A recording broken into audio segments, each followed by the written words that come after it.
नमस्कार, प्राइमेट 4 देख रहे हैं आप। मैं हूं आपके साथ अनुराग सिंह। प्राइमेट 4 में आज क्या खास है, सबसे पहले मैं आपको ये बता देता हूं। प्राइमेट 4 में आज आपको दिखाएंगे बिहार में सीटों का बंटवारा कैसे होगा। ये बहुत बड़ा सवाल है। एनडीए और महागठबंधन में माथापच्ची का दौर जारी है और ये माथापच्ची अब दिल्ली में भी हो रही है। तो दिल्ली में लुटियन जोन में क्या चल रहा है, आपको सारी खबर बताएंगे। इसके बाद बात होगी दलित अधिकारी वाई पूरन कुमार की आत्महत्या मामले पर।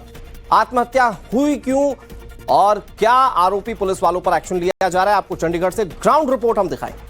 इसके अलावा दिखाएंगे भोपाल की खाकी की खौफनाक तस्वीर, खाकी का वो चेहरा जो आपके मन में भी चिंता पैदा कर देगा। ये बुलेटिन में आपको खबर दिखाएंगे तफसील से। और रेलवे की क्रॉसिंग को जब जबरन खुलवाने की कोशिश की गई तो क्या हुआ, आपको उसकी भी तस्वीर इस बुलेटिन में हम दिखाने जा रहे हैं। इन सबके बीच बिहार चुनाव में जनसुराज पार्टी के प्रमुख प्रशांत किशोर ने आज से चुनावी शंखनाद कर दिया। अपने चुनावी अभियान की शुरुआत उन्होंने तेजस्वी यादव के गढ़ राघोपुर से की है। प्रशांत किशोर अपने लाभ लश्कर के साथ राघवपुर की जनता से मिलने पहुंचे। साथ ही तेजस्वी यादव, लालू यादव पर उन्होंने निशाना साधा। प्रशांत किशोर ने आज से अपने चुनावी अभियान की शुरुआत तेजस्वी यादव के विधानसभा क्षेत्र राघोपुर से किया है।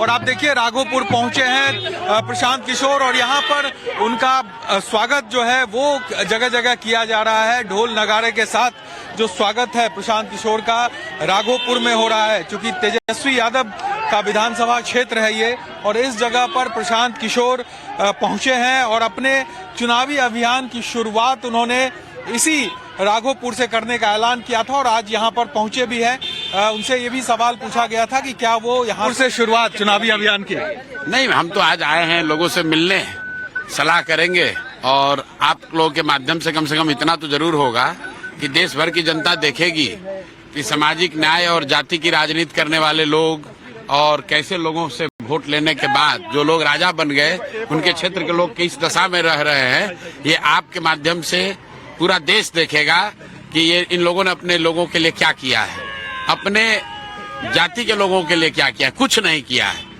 उनके क्षेत्र के लोग आज भी मूलभूत सुविधाएं भी इनको नहीं मिली है। ये बिहार का वो क्षेत्र है जहां से 15 साल मुख्यमंत्री बने हैं। लालू जी और राबड़ी जी यहाँ से मुख्यमंत्री रही हैं और तेजस्वी यादव यहाँ से जीत कर दूसरी बार गए। ये पुल नहीं बनता तो अब तो 6 महीने इसी तरह नदी मैं जब पदयात्रा में आया था तब तो ये पूरा क्षेत्र कटा हुआ था। हम लोग यहाँ पैदल भी नहीं पहुँच पाए थे। अभी अब आए हैं, अब आगे देखिए, लोगों से बातचीत करते हैं। आपकी भी चर्चा है यहाँ से, एक बार उसके बारे में क्या? नहीं, अब लोगों से बात करेंगे, जो सबसे बेहतर लोग जो कहेंगे, जो लोग जो चाहेंगे वो होगा। आपको लेकर एनडीए में बाहर से तो सब कुछ ठीक होने का दावा किया जा रहा है, लेकिन सीट बंटवारे को लेकर पेंच फंसा हुआ है। कल तक दावा था कि उपेंद्र कुशवाहा की पार्टी के साथ सीटों पर समझौता हो गया, लेकिन अब खुद उपेंद्र कुशवाहा ने दावा किया कि बातचीत अभी अधूरी है। सीटों के बंटवारे पर कोई सहमति नहीं। बीजेपी की दूसरी सहयोगी पार्टी मसलन एलजेपी-आर के साथ भी अभी तक सीटों पर फाइनल मुहर नहीं लग पाई। कल चिराग पासवान ने कहा था कि बातचीत जारी है और जल्दी समझौते पर कोई नतीजा निकल जाएगा। 24 घंटे हो चुके हैं, इसके बावजूद कोई फैसला नहीं। दूसरी तरफ पार्टी ने चिराग पासवान को फैसला लेने के लिए अधिकृत किया है। अब बिहार से नेता दिल्ली पहुंच रहे हैं, यानी कि टिकट की होड़ के साथ दिल्ली की दौड़ भी शुरू हो चुकी है। फाइनल टिकट बंटवारे पर बीजेपी आला कमान मुहर लगाएगी। नड्डा के घर महा बैठक चली, 3 घंटे से ज्यादा बैठक, और एनडीए में हलचल तेज है। सच्चाई यह है कि बातचीत का दौर अभी जारी है। बातचीत पूरी नहीं हुई है। बातचीत का अगला दौर दिल्ली में होगा। भारतीय जनता पार्टी के शीर्ष नेतृत्व की ओर से बुलावा के अनुसार हम दिल्ली जा रहे हैं। अब दिल्ली में बातचीत आगे बढ़ेगी। बहुत जल्द हम लोग इस निष्कर्ष पे पहुंचेंगे कि आधिकारिक तौर पर सीटों का ऐलान हो। इन सभी विषयों पर बात हुई और पूरी संसदीय कमेटी ने हमारे अध्यक्ष आदरणीय चिराग पासवान जी को यह अधिकृत कर दिया कि वह जो भी निर्णय लेंगे वह सभी कार्यकर्ताओं के लिए मान्य होगा। अब फैसला होना है दिल्ली में, यहाँ भी बातें हुई है, वहाँ भी बात होने वाली है। अंतिम तो फैसला वही ना होती है।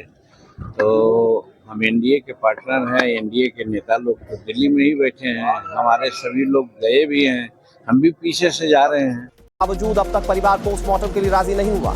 इस मामले में पहले से पुलिस ने एफआईआर दर्ज की है। बावजूद इसके परिवार आरोप लगा रहा है कि इस एफआईआर में आरोपियों के नाम नहीं लिखे गए, ना ही SC/ST एक्ट की सख्त धाराएं लगाई गई। जबकि अधिकारी की पत्नी अमनीत पी कुमार, जो कि खुद IAS ऑफिसर हैं, उनका आरोप है कि पुलिस ने जानबूझकर आरोपियों के नाम नहीं लिखे। वाई पूरन कुमार की पत्नी ने हरियाणा के डीजीपी समेत कई अधिकारियों पर गंभीर आरोप लगाए। साथ ही दलित होने के चलते प्रताड़ित करने की बात और इतने गंभीर आरोप उन्होंने लगाए।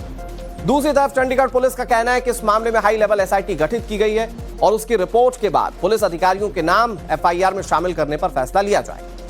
और यही वजह है, इसकी वजह से परिवार पोस्टमार्टम के लिए राजी नहीं है। इन सबके बीच कई राजनीतिक दलों के नेता वाई कुमार की पत्नी से मिलने के लिए उनके आवास पर पहुंचे। हरियाणा के आईपीएस अधिकारी वाई पूरन कुमार का पोस्टमार्टम 5वें दिन भी नहीं हो पाया है। आज सुबह उनके शव को चंडीगढ़ सेक्टर 16 अस्पताल से चंडीगढ़ पीजीआई शिफ्ट किया गया और ये जानकारी आई कि आज पोस्टमार्टम किया जाएगा। लेकिन परिवार ने इसको लेकर आपत्ति जताई और कहा कि उनकी बिना जानकारी के, बिना अनुमति के शव को शिफ्ट किया गया। उसके बाद जो चंडीगढ़ के डीजीपी हैं सागरप्रीत हुड्डा और एसएसपी कंवरदीप कौर, वो यहाँ पर पहुंचे, परिवार से मिले और उन्होंने भी बाहर आकर ये कहा कि पोस्टमार्टम अभी नहीं किया जा रहा है क्योंकि परिवार इसके लिए एग्री नहीं हुआ है।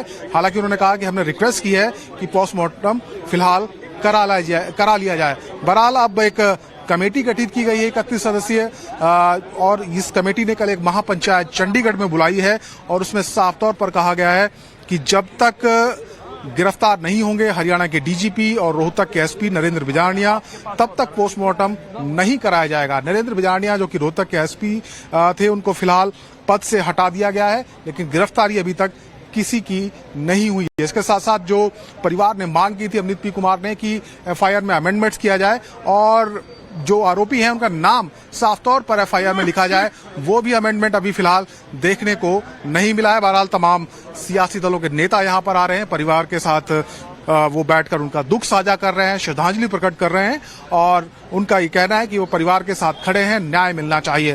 बहरहाल देखना होगा कि कब तक एक्शन अब हरियाणा के डीजीपी के खिलाफ। हमारे बिना पूछे इन्होंने बॉडी शिफ्ट की है, ठीक है। हमारे साथ धक्का हो रहा है, एक डीजीपी लेवल का बंदा मर गया, ठीक है। 5 दिन हो गए, हमें इंसाफ नहीं मिला। आप लोग हमारे साथ रहना। इन सबके बीच चंडीगढ़ के डीजीपी सागरप्रीत हुड्डा ने वाई पूरन कुमार के परिवार से मुलाकात की और निष्पक्ष जांच का भरोसा दिया। हालांकि एफआईआर में आरोपियों के नाम पर सीधा जवाब नहीं दिया। उन्होंने कहा कि एसआईटी मामले की निष्पक्ष जांच कर रही है और जो भी तथ्य सामने आएंगे उसके आधार पर कार्रवाई की जाएगी। यानी कि अगर किसी पुलिसकर्मी का नाम सामने आया एसआईटी की जांच में, तो फिर एफआईआर में उनके नाम शामिल किए जाएंगे। चंडीगढ़ पुलिस ने इस मामले में 6 सदस्यों की एसआईटी बना रखी है जो इस मामले की गहनता से जांच कर रही है। इन्वेस्टिगेशन अभी चल रहा है, इन्वेस्टिगेशन ऑन है। स्पेशल इन्वेस्टिगेशन टीम बना दी गई है, आईजी साहब उसको हेड कर रहे हैं और उसमें इन्वेस्टिगेशन की जो प्रक्रिया है वो चली हुई है और वो एसआईटी अपना काम कर रही है और जैसा कोई फर्दर अपडेट होगा आपके साथ शेयर किया। बहुत जल्दी से आपको ये बता देते हैं कि पूरा मामला क्या है और फिर क्यों परिवार पोस्टमार्टम नहीं कराने पड़ रहा हुआ है।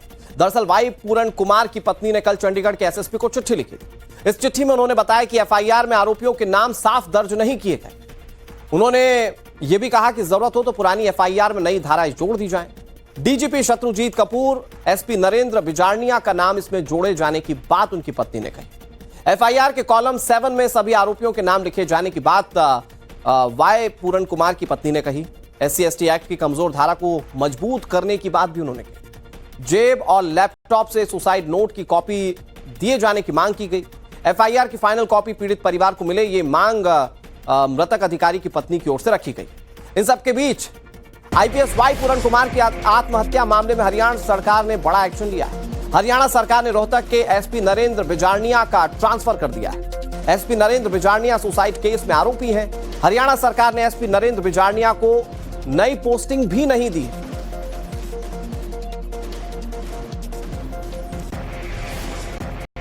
इसकी दूसरी तरफ पूरन कुमार की आत्महत्या के मामले में सियासत तेज हो गई। कांग्रेस के नेता खासतौर पर रणदीप सिंह सुरजेवाला और दूसरे कांग्रेस नेताओं ने पीड़ित परिवार से मुलाकात की।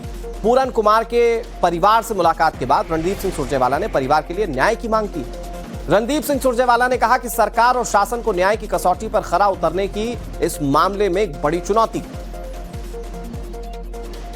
मुझे लगता है कि परिवार की राय के खिलाफ इस प्रकार की कार्रवाई करने से बड़ा कोई अमानवीय कदम नहीं हो सकता। कुछ कहा हो आपको परिवार ने?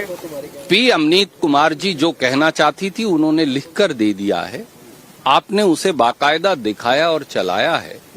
हम केवल ये कहना चाहते हैं, न्याय की कसौटी पर अब सरकार और शासन को खरा उतरना होगा, ये पूरे देश की मांग है।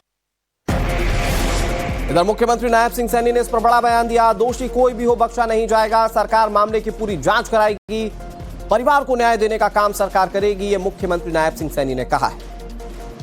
दुर्भाग्यपूर्ण ये घटनाक्रम हुआ है, परंतु इतना विश्वास, क्योंकि परिवार ने मेरे को कहा है कि हमें न्याय मिलना चाहिए, हमने कहा है कि इसकी पूरी जांच हम करेंगे और जांच करने के बाद जो भी अगर उनको लगेगा कि ये दोषी है उसके खिलाफ जरूर कार्रवाई होगी। वो कोई भी कितना बड़ा व्यक्ति हो, मैं बार बार इस बात को बोलता हूँ, मैं इस बात कहता हूँ कि गरीब व्यक्ति को कोई अगर तंग करेगा तो हम उसको बख्शेंगे नहीं, उसके खिलाफ सख्त हमारी सरकार का निर्णय है कि हम उसके खिलाफ कार्रवाई करेंगे।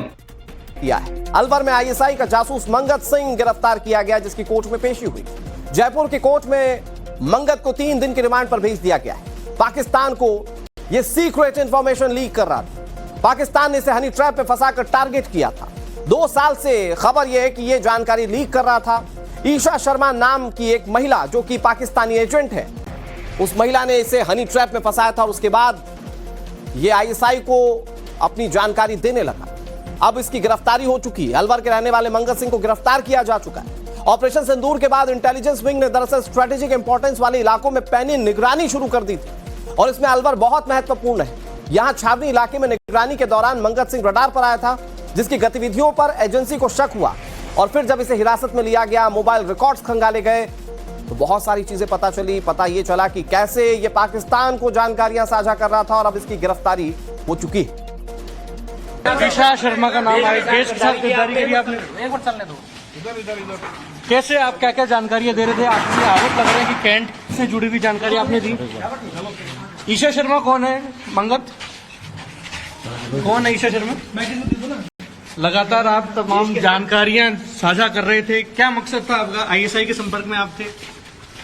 कब से जासूसी की आपने? कब से क्या भेज रहे थे आप? आपने कुछ सूचनाएं भेजी हैं? आरोप लग रहे हैं काफी आपके ऊपर। तो किस तरह से पाकिस्तान क्या क्या जानकारियां दी है? किस तरह मिल रहे थे? हैंडलर कौन था आपका? बात अगली खबर की। कफ सिरप से बच्चों की मौत के बीच मध्य प्रदेश स्वास्थ्य विभाग सवालों से घिरता हुआ दिख रहा है। मध्य प्रदेश के स्वास्थ्य विभाग पिछले कई सालों से बैन दवाओं की खरीदारी करता रहा है।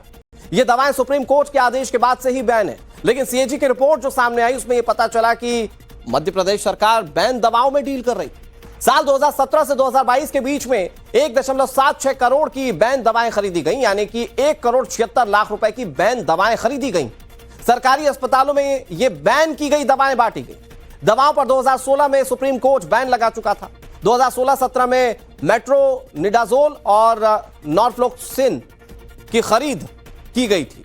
इसके अलावा भी दूसरी बैन दवाओं को खरीदा गया और यह किया मध्य प्रदेश सरकार ने। 32 लाख रुपए की मेट्रोनिडाजोल और नॉर्फ्लोक्सिन की खरीदी की गई थी मध्य प्रदेश सरकार की ओर से। 1,21,00,000 रुपए की अजिथ्रोमाइसिन और सेफिक्सिम की खरीद मध्य प्रदेश सरकार ने की। अजिथ्रोमाइसिन और सेफिक्सिम ये वो दवाएं हैं जो